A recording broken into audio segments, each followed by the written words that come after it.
พิธีสรุปปิดภาคเรียนโศกเรียน2024-2025และบางทิศทางแผนการโศกเรียน2025-2026และเฉลิมฉลองวันเด็กน้อยสากลของโรงเรียนลาวจีนเดี่ยวจงได้จัดขึ้นในตอนเช้าของวันที่6มิถุนายน2025นี้ที่โรงเรียนดังกล่าว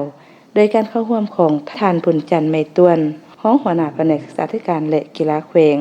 มีท่านนางวันคำนครสุขหัวหน้าห้องการศึกษาธิการและกีฬาเมืองบุญเหนือท่านคำจันทร์เซิงยางผู้ประกอบการโรงเรียนลาวจีนเดี่ยวจง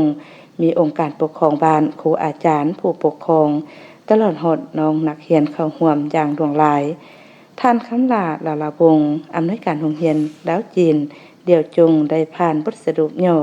การเรียนการสอนประจำสุขเรียน2024-2025และแผนการทิศทางประจำสุขเรียน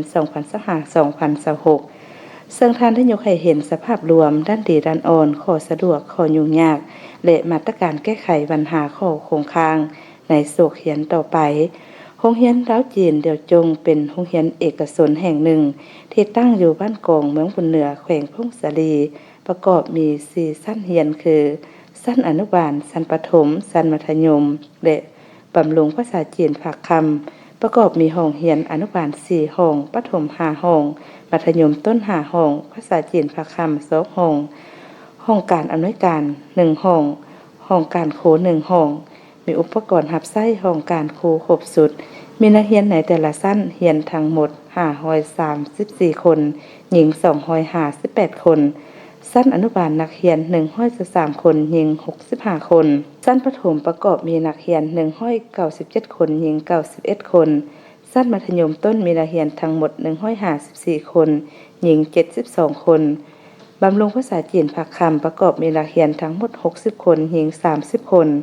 ระบบการจัดตั้งโรงเรียนประกอบมีผู้ประกอบการ1ฐานคณะอำนวยการ3ฐานหญิง1ฐานครูอาจารย์สอน27คนหญิง22คนครูสอนภาษาจีน7คนหญิง4คนรวมพนักงานทั้งหมด32คนหญิง25คนชั้นอนุบาลมี8คนหญิง8คนชั้นประถม8คนหญิง7คนชั้นมัธยมมี11คนหญิง7คนนักเรียนบำรุงภาษาจีนภาคคำมี2คนหญิง1คน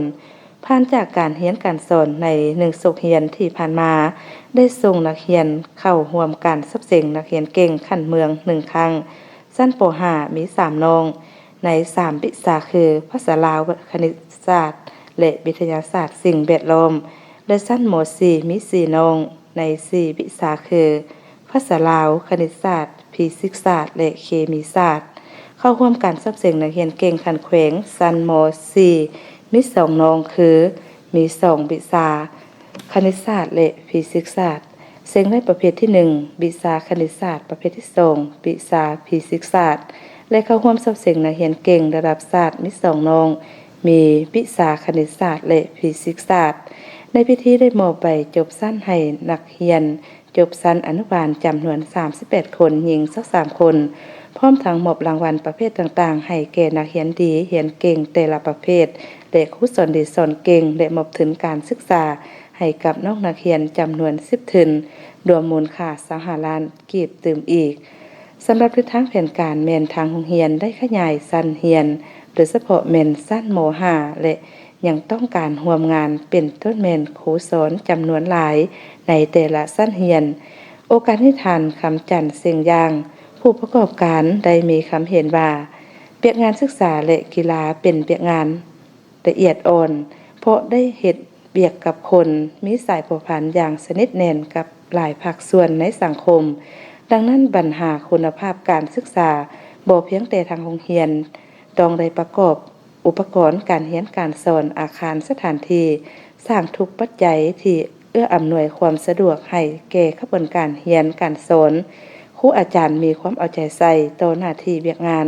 มีหัวคิดประดิษฐ์สร้างเท่านั้นแต่หากหลายภาคส่วนต้องได้เอาใจใส่ใกล้ชิดติดแทศ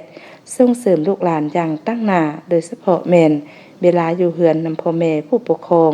เด็กต้องเอาใจใส่ติดตามกวดกาสุขอยู่การเรียนของลูกเป็นพิเศษเพื่อให้เด็กเห็นได้บทบาทความสำคัญของการเรียน